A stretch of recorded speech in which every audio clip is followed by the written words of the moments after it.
there we go, unmute. You got me now? I appreciate that, and I'm happy to have my old colleagues, Larry Keith and Bill Walker here, both of whom have long careers in journalism, and I suspect I will be disappointed if they do not bring some serious questions. We'll be reviewing their performance, how well they question at the end of this.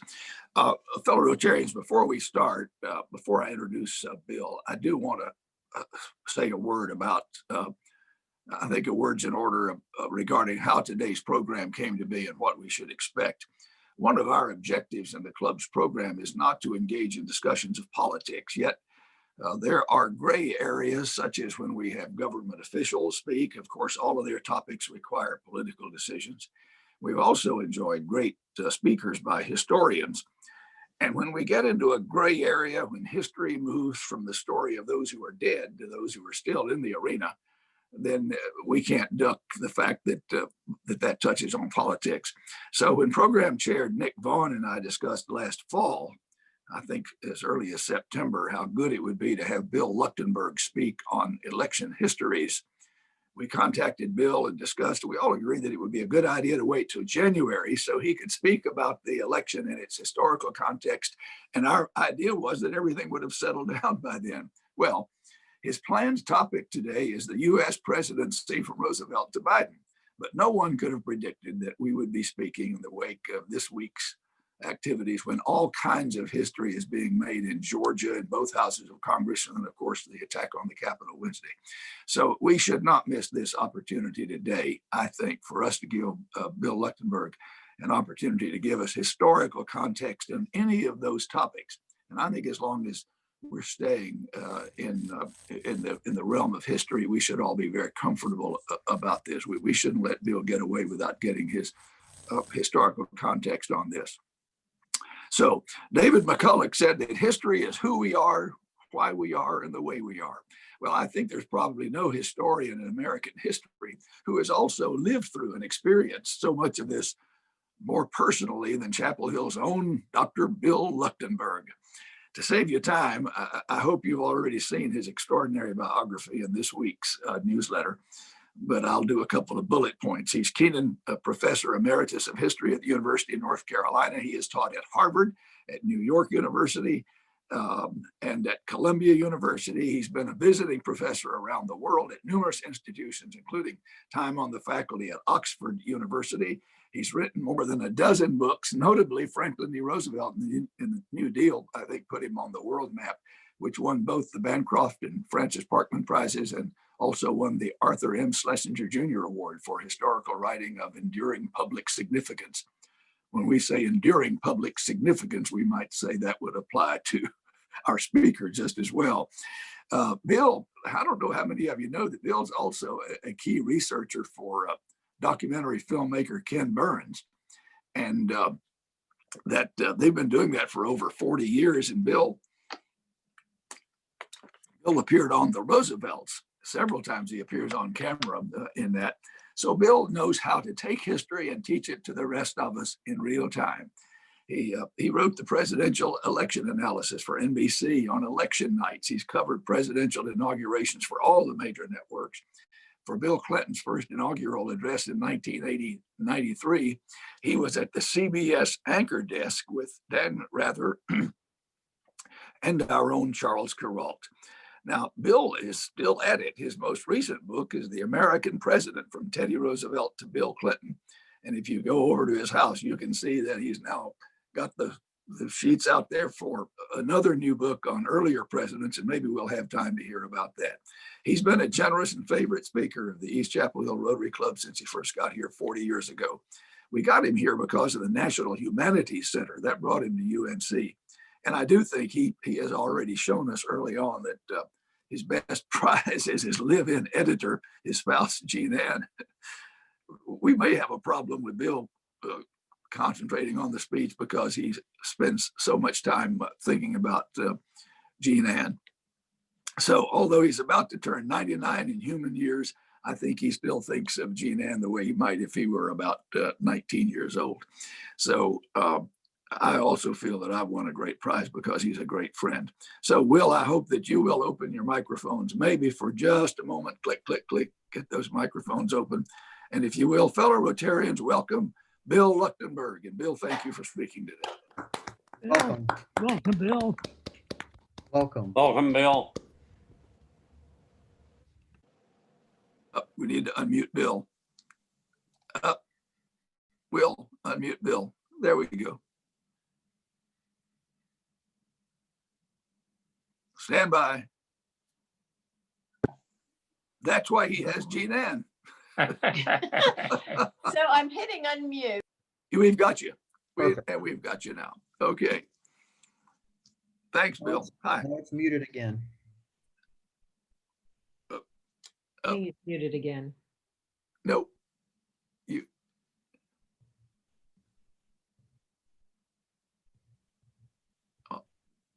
Let me try it this There you way. go. How is it You got now? Perfect. Yep. Don't touch it now. You're good. Thank you. You can see she's indispensable, Yes. and in so many ways. She's a marvelous editor. I said in the preface of one of my books that not to work with Jean Ann on a book is missing the rare erotic pleasure of finding the proper adverb. And for working with her, just being with her is the joy of my life. I want to make one other personal remark before beginning, that I belong to a Rotary family. My eldest son, Tom, who I saw on screen, has happily for us moved to Chapel Hill, but in his previous home in Maryland, he was president of Rotary. So we feel we're at home this afternoon.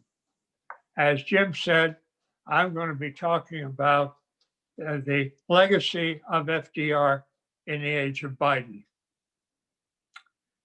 On February 15th, 1933, just 3 weeks before he was to take the oath of office as President of the United States, Franklin Delano Roosevelt came to Bayfront Park in Miami. Hundreds of people turned out to wish him well. But among them was a swarthy, unemployed bricklayer with a different intent. Giuseppe Zangara was there to kill him. Sorry. To get as close as he could to FDR, Zangara arrived early in the expectation that he could capture a front row seat. And he was disappointed he had to settle for the second row.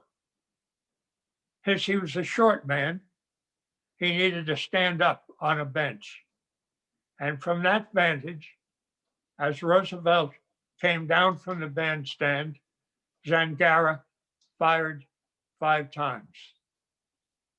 He was a good shot.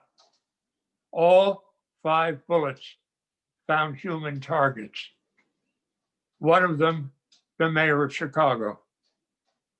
But a very brave and quick-witted woman in the front row, my memory is she weighed only 97 pounds, realizing instantly what was happening, swiftly shifted her purse from one arm to another, and raising her free arm, deflected Zangara's aim just enough so that he missed Roosevelt. She was so near the murder weapon that she had powder burns on her cheek. Not many days later, the mayor of Chicago, the country's second largest city, died. That could well have been FDR's fate too. What difference would it have made to America, to the world, if Zangara's bullet had found its target. What difference then? What difference now? Every so often, historians get a phone call from the New York Times, from Time Magazine, from somebody else, asking us to rank American presidents. Every one of these polls has placed only 3 presidents in the category of great: George Washington, Abraham Lincoln, Franklin Roosevelt. In the most recent polls, FDR has moved past George Washington to be regarded as the 2nd greatest president ever, which is to say, the greatest in the past century and a half. How can we account for that very high ranking? To answer that question, we may begin with the most obvious. He's been regarded as one of the greatest of our presidents because he was in the White House longer than anyone else. Alone of American presidents, he broke the taboo against the 3rd term and served part of a 4th term too. Roosevelt's high place also rests on his role in leading the nation to accept the far-ranging responsibilities of world power. When Roosevelt took office, the United States was deeply immersed in isolationism. It had refused to join the League of Nations, would not even join the World Court. But Roosevelt fostered the good neighbor policy toward Latin America, led the country into support of Great Britain and its allies, and laid the groundwork for the United Nations. FDR further established his claim to a large place in history by guiding the country to success in Second World War. When he died in April 1945, Winston Churchill told the House of Commons, of Roosevelt, it must be said that had he not acted when he did, in the way he did, had he not resolved to give aid to Britain and to Europe in the supreme crisis through which we have passed, a hideous fate might well have overwhelmed mankind and made its whole future for centuries sink into shame and ruin. For good or ill, also, the United States first became a major military power during Roosevelt's presidency. As late as 1939, the American Army ranked 18th in the world. It was smaller than the forces of Greece, smaller than the forces of Bulgaria. Under FDR, Congress established peacetime conscription, and after Pearl Harbor, put millions of men and women in uniform. His long presidency also saw the birth of the Pentagon, the military-industrial complex, and the atomic bomb. At the conclusion of FDR's reign, a British historian with whom I taught at Oxford noted a navy superior to the combined fleets of the rest of the world dominated the 7 seas. The Air Force commanded greater striking power than that of any other country. And American overseas bases in the Atlantic, the Mediterranean, and the Pacific rimmed the Eurasian continent. More important than any of these considerations, significant though they are, in explaining why Roosevelt is regarded as the greatest president of the last century and a half is his response to the Great Depression of the 1930s. Roosevelt took office in 1933 at a desperate time, in the fourth year of a worldwide economic crisis. Throughout the Western world, people brooded over whether the civilization that had grown in strength since the days of Charlemagne had not begun to disintegrate. In the summer of 1932, the British economist John Maynard Keynes was asked whether there had been anything before like the Great Depression. Yes, Keynes said. It was called the Dark Ages, and it lasted 400 years. The mass unemployment of the Great Depression took a terrible toll. The novelist Thomas Wolfe wrote home to his mother of winter in New York City. I saw half-naked wretches sitting on park benches at 3 a.m. in the freezing rain and sleet. Often I saw man and woman huddled together with their arms around each other for warmth and with sodden newspapers, rags, or anything they could find over their shoulders. At the end of 1931, a Philadelphia relief authority had announced, "We have unemployment in every third house." It is almost like the visitation of death to the household of the Egyptians at the time of the escape of the Jews from Egypt.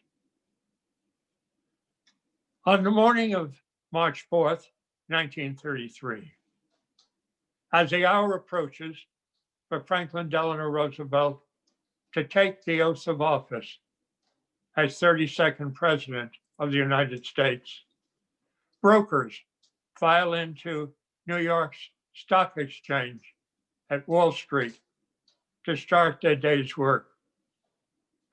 As they await the signal to begin trading, Richard Whitney, president of the exchange, mounts the rostrum to announce a historic edict. The New York Stock Exchange is closing down. It is in these dire circumstances that FDR is sworn in. The stock exchange closed. Almost every bank in the country shut down. Industry shattered. Farmers desperate. For many, hope is gone. Now, writes the editor of Nation Business, is the winter of discontent the chilliest.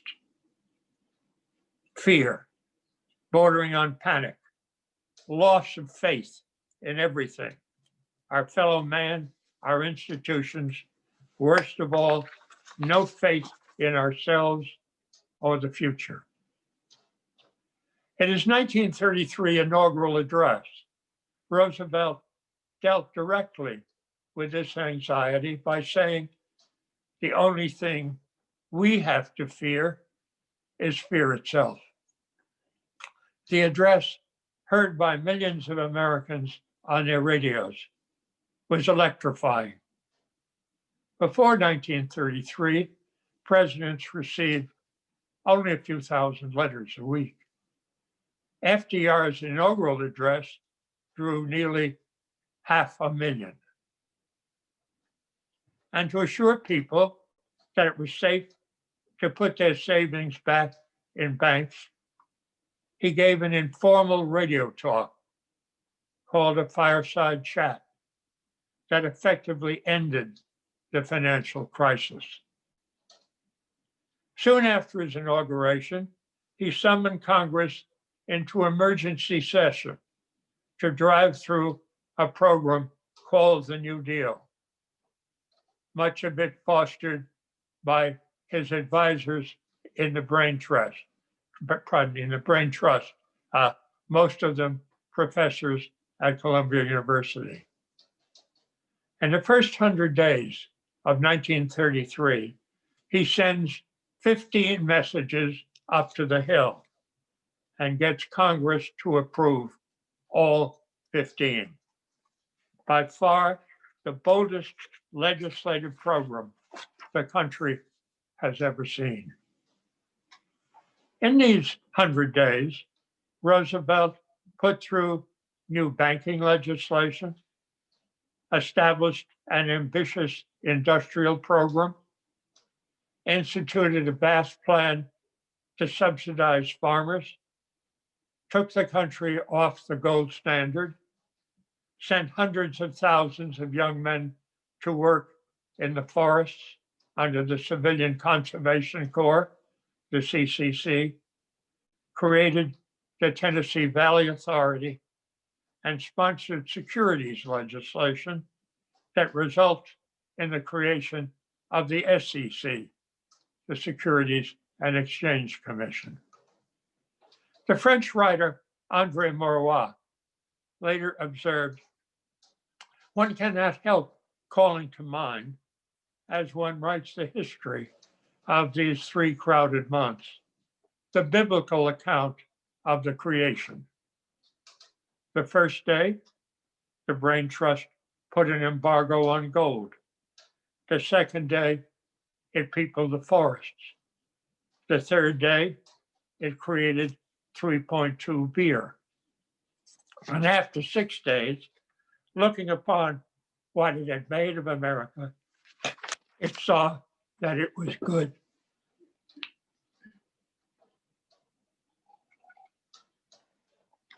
Pardon me. But it could not rest on the 7th day. Nothing so much sustained the nation's spirits as a vast program of federal jobs the government provided for millions of the unemployed, including artists and writers. Years later, John Steinbeck recalled, "I was given the project of taking a census of all the dogs on the Monterey Peninsula, their breeds, weight, and characters. I did it very thoroughly. And since I knew my reports were not likely to get in the hands of the mighty, I wrote some pretty searching character studies of poodles and beagles and hounds." Steinbeck wrote in jest, but the Federal Writers Project, the Federal Art Project, the Federal Theater Project kept alive the talents of a remarkable group of the unemployed. Novelists like John Cheever, painters such as Jackson Pollock, actors like Burt Lancaster. The New Deal even had its own circus, and Burt Lancaster was a trapeze artist in that circus. The Roosevelt government gave special attention to the problems of young people. The National Youth Administration, NYA, provided work-study grants that enabled students to remain in college by working part-time. When I went off to Cornell in 1939, all that my family could afford to give me was $15 a month for rent, food, everything else. I had to find work if I was going to get through. NYA made it possible for me. First, jobs cleaning test tubes in labs, then typing professors' manuscripts, including one that became a modern library giant. Mike Wallace of 60 Minutes once told me that NYA was how he worked his way through the University of Michigan. At Ann Arbor, too, the NYA gave a job feeding mice to an undergraduate who was an aspiring playwright Arthur Miller. And in Detroit, the New Deal's Federal Theater Project produced Miller's first play. Most Americans on federal relief, of course, labored not on aesthetic projects, but on pick and shovel jobs with which had an enormous impact. Few Americans today realize the extent to which Roosevelt's public works program changed the face of our land, the land we live in now. Several winters ago, I flew to Moscow on a US delegation to meet with Russian leaders. We were told that they did not want to return to the total government control that had been so terrible in the Stalin era. But they were also reluctant to go cold turkey into a free market economy, as everyone was urging them to do. The New Deal interested them as a possible halfway house.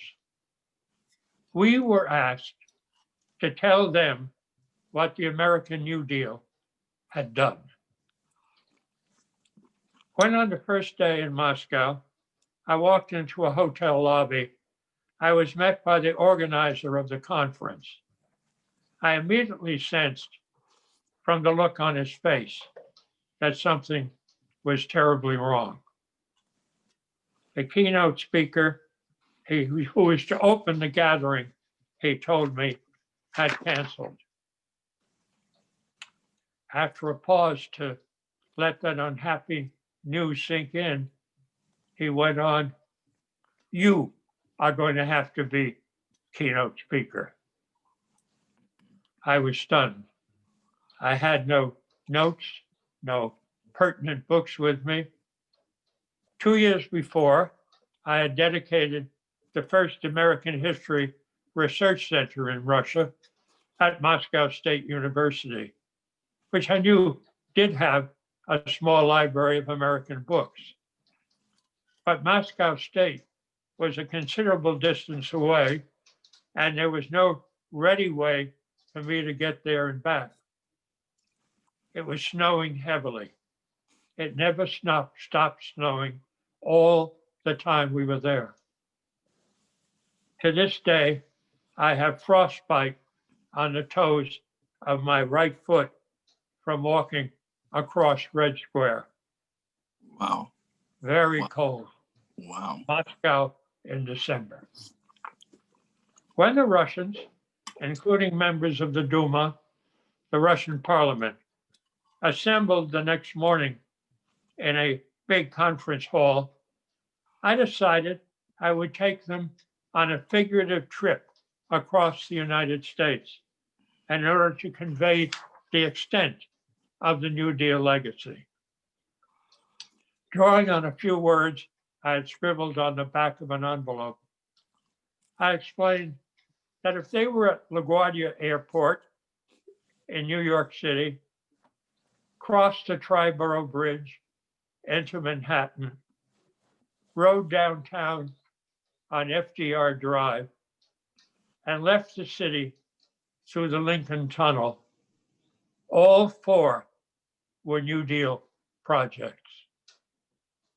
I then took them west across the country, the Pennsylvania Turnpike, the Blue Ridge Parkway, the Cleveland Airport, the Chicago subway, the football stadiums of Ole Miss and LSU, the shelter belt in the Great Plains, all the way west to the Pacific coast, the Mammoth Dams at Bonneville and Grand Coulee, the Golden Gate Bridge, even the San Francisco Zoo, all, and thousands more built by the New Deal in little more than half a dozen years and still with us today.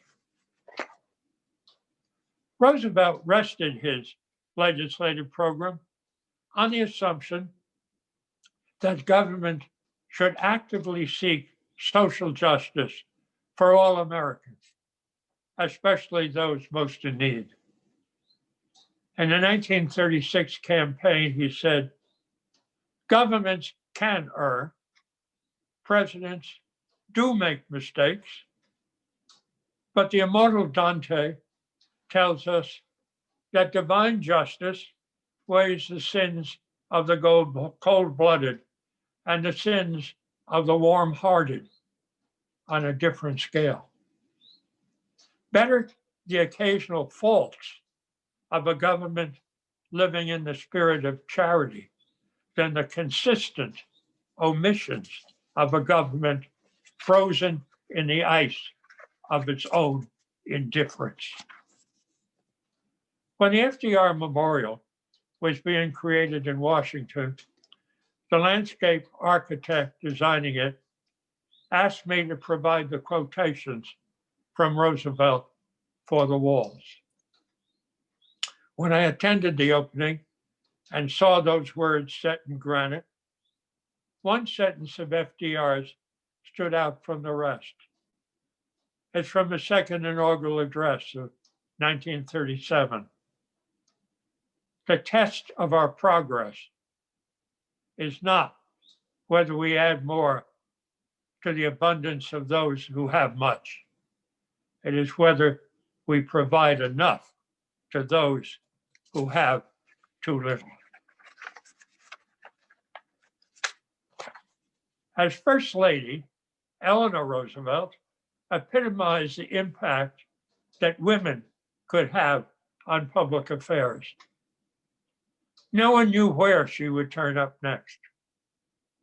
And a famous cartoon of the decade of a grimed coal miner in the bowels of the earth says in astonishment to a fellow miner, for gosh sakes, here comes Mrs. Roosevelt.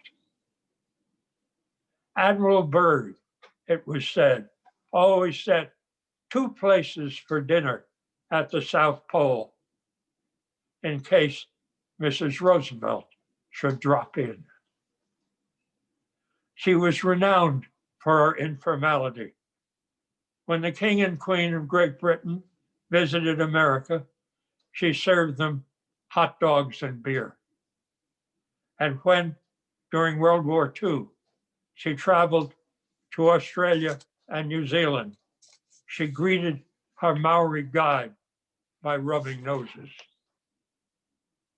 One of the original members of FDR's Brain Trust has written, no one who ever saw Eleanor Roosevelt sit down facing her husband and holding his eyes firmly, say to him, Franklin, I think you should, or Franklin, surely you will not, will ever forget the experience. She became, a columnist said, cabinet minister without portfolio, the most influential woman of our times. Franklin Roosevelt has cast a long shadow over his successors. His immediate successor, Harry Truman, told FDR's widow, I never think of anyone as the president, but Mr. Roosevelt. Dwight Eisenhower owed his success to Roosevelt's decision to pluck him from obscurity in World War II. And John F. Kennedy's nomination was made possible by his identifying himself with FDR in the critical West Virginia primary that sealed his nomination. When Roosevelt died, Lyndon Johnson, grief-stricken, told a reporter, he was a daddy to me always. He was the one person I ever knew anywhere who was never afraid. President Johnson's chief assistant Bill Moyers, once told me Johnson was Roosevelt's pupil. Roosevelt may not have known this, but Johnson was always studying him. The influence of Roosevelt on Johnson is like the mark a prehistoric river leaves in a cavern. If you go to some place like the Luray Caverns, Morris said, you may not see the old river, but you sense its presence everywhere.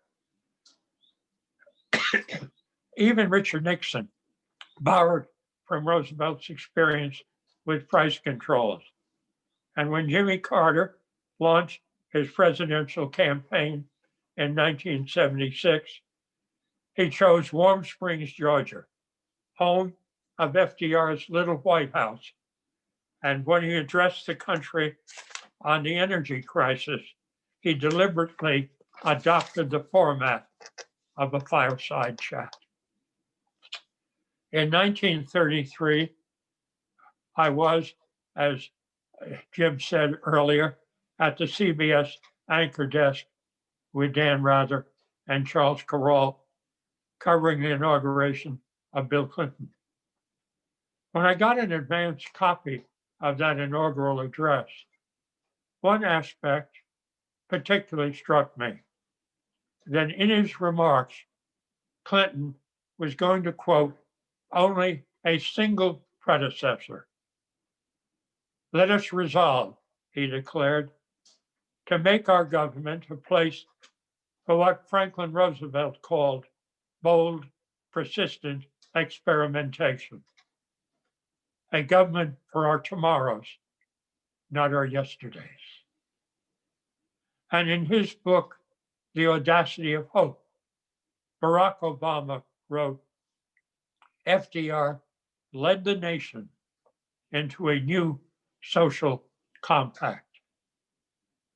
After Obama was elected in 2008, The Economist in London wrote, Washington is currently buzzing with talk of Franklin Delano Roosevelt. America, it said, was gripped with Roosevelt mania. Most surprising was the behavior of Ronald Reagan. Though unquestionably conservative, Reagan quoted from FDR to such an extent in his acceptance address that the New York Times entitled its lead editorial the next morning, Franklin Delano Reagan. In the 1980s, at a lunch in the White House in honor of FDR, I heard President Reagan say that Reagan was the first president he ever saw at a parade in Des Moines in 1936. Reagan added, what a wave of affection and enthusiasm swept through that crowd, drawing from us a reservoir of affection that we did not know we had in those hard times. It was from Franklin Roosevelt, an American giant, Reagan declared, I first got a sense of the majesty of the office I now hold. He then raised his glass and asked us to join him in a toast to Happy Days, FDR's theme song. And where is that legacy today? In his acceptance speech at the 2020 Democratic National Convention, President-elect Joe Biden, borrowing a line from the Irish poet Seamus Heaney, spoke of the opportunity to make hope and history rhyme. He declared, nearly a century ago, Franklin Roosevelt pledged a New Deal in a time of massive unemployment, uncertainty, and fear. Stricken by disease, stricken by virus, FDR insisted he would prevail, and he believed America could as well. And he did, and so can we. During the 2020 campaign, Biden spoke at the Georgia spa town where FDR sought healing from his polio affliction and where in 1945 he died.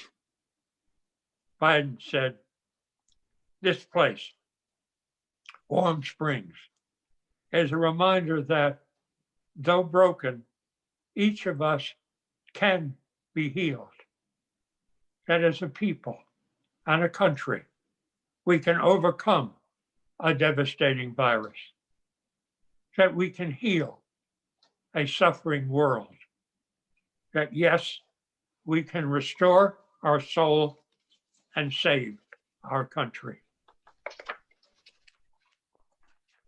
Biden, wrote the journalist Jonathan Alter, is finding his inner Roosevelt. His Build Back Better agenda could be less transformational, but still historic version of Roosevelt's New Deal. And his foreign policy would be focused on restoring the architecture of alliances designed by FDR at the end of the Second World War.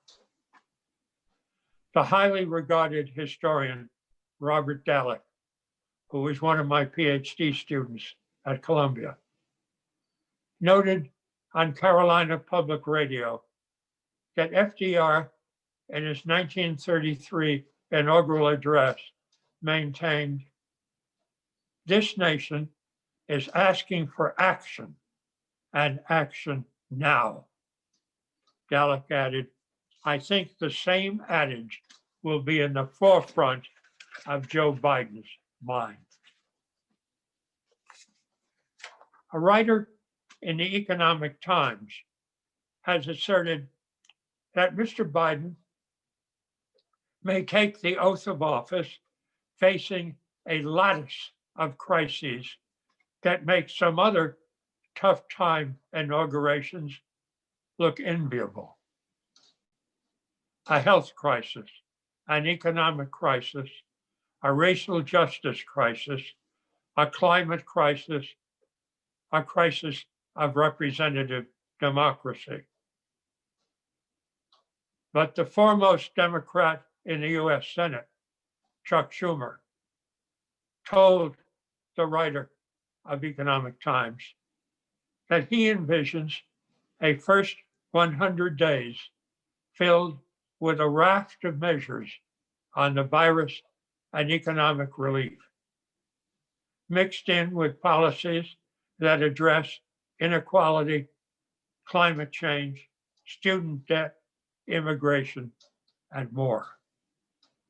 Biden's first months in office, Schumer asserted, ought to look like FDR's. We need big, bold change. America demands it, and we're going to fight for it. I leave the final words today to FDR himself. In the concluding address of the 1940 campaign, Franklin Roosevelt said, in words especially poignant this week, "The surge of events abroad has made some few doubters among us ask, is this the end of a story that has been told? Is the book of democracy now to be closed and placed away upon the dusty shelves of time?" My answer is this: all we have known of the glories of democracy, its freedom, its ability to meet the aspirations of the common man, all these are merely an introduction to the greater story of a more glorious future. We Americans today, all of us, we are characters in the living book of democracy. And Roosevelt concluded, we are also its author. It falls upon us now to say whether the chapters that are to come will tell a story of retreat or a story of continued advance. Happy days. Excellent, excellent. Thank you so much. That was fantastic. We're grateful for you sharing your time with us today. It's 2:00, and so anyone who needs to hop off the call certainly can do so, but I think it would be a shame to not entertain a couple of questions. I saw that William Walker has a question. Are you on the call still, sir? Bill?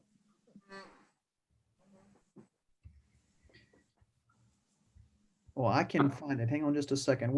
Bill asked, he typed his question. How do you assess FDR's response to the plight of the Jews during World War II? Miserable. And I'm glad to have an opportunity to answer that question. What I'm talking about today is FDR's usable legacy, what Joe Biden might want to draw upon. There are other aspects of Roosevelt's performance that, of course, are not as admirable.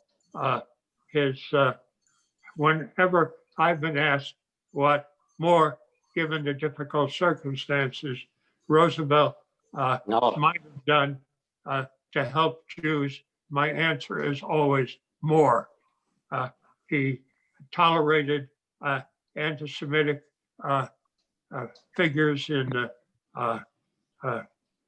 Foreign Service, and so more recent writers have pointed out to numbers of ways that some of them were helpful.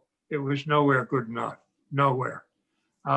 It also has to be said that Roosevelt, for all the achievements of the New Deal, did not succeed in bringing the country out of the Great Depression short of war. And that during the war, he sanctioned the internment of Japanese American citizens.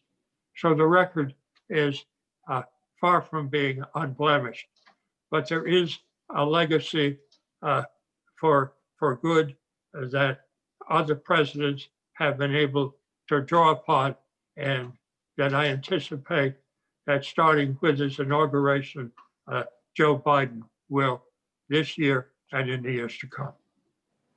Brian Keeliff has a question. Brian? Yes. Bill, a couple of things. Number one, how did he finance the New Deal? Because obviously money, you said you eliminated the gold standard. Number two, in the isolationist times in 1940, how in the world was he able to get conscription accepted and making this one of the largest armies in the world? Yes, two very good questions. On the first question, the New Deal largely was financed by deficit spending. It wasn't anything Roosevelt ever believed in. John Maynard Keynes called on him, and the meeting was a disaster. Roosevelt said afterwards, "That man must be a mathematician. He just gave me a whole rigmarole of numbers." And Roosevelt never could understand that it could be a good thing at a time when the budget was challenged to further spend. But he did, and it largely had good results. On the second question, it wasn't easy for Roosevelt to get support for aid to Britain and other allies and to put through the mobilization of an army, but he had the advantage that his Republican opponent, Wendell Willkie, came out in favor of what he was doing. During when Willkie did this, he was asked, didn't you say during the campaign that you would oppose all of this? And Willkie made his remarkable remark, that was just campaign oratory. And he has to be taken for his word at the time. And he, during World War II, he traveled widely, and the interest of what he called one world, of the creation of a new international order. Right. Just on the first answer, sorry, Bill, if we have a deficit now greater than our GNP, do you have any idea how much the deficit was compared to the GNP in 1933? Roosevelt, in the 1932 campaign, went to Forbes Field, the baseball stadium in Pittsburgh, and he denounced the Hoover administration as the greatest spending administration in peacetime in all our history, piling bureau on bureau, commission on commission. I think the deficit was something like $99 billion. And 4 years later, when he was running for re-election, he told his speechwriter, Sam Rosenman, that he was returning to Forbes Field and to give an address. And he was delighted when Rosenman said, I have written an address for you. And he said to Rosenman, how am I going to square this with what I said 4 years earlier at Forbes Field? And Rosenman replied, deny you were ever in Forbes Field in 1932.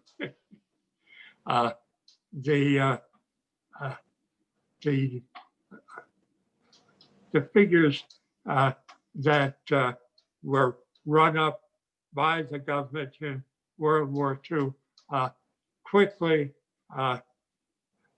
erased the deficit, and the United States was able to come out of World War II a prosperous nation with full employment.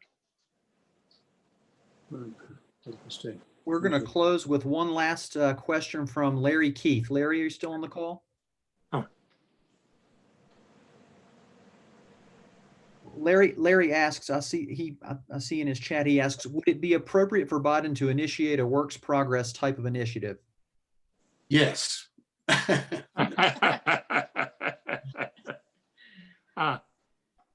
It wouldn't be the same, but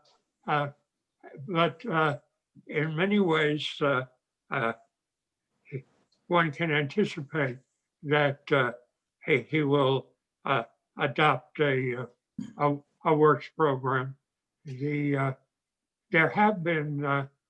was over the past few years a demand for a Green New Deal, and that's in keeping with Biden's concern about the environment. But it's possible that he may feel that the numbers being proposed in the Green New Deal would break the budget, and he would hesitate to go that far. But I think he's going to go pretty far, and I think we'll see that as soon as the couple of weeks from now. Would it be appropriate to address the country's infrastructure needs? The Biden has deliberately quoted from the need to repair bridges, build highways, spend in huge sums in order to improve the infrastructure, and he has hopes that this will be a bipartisan effort, that there will be people, Republicans in the United States Senate especially, willing to go along with him. Thank you.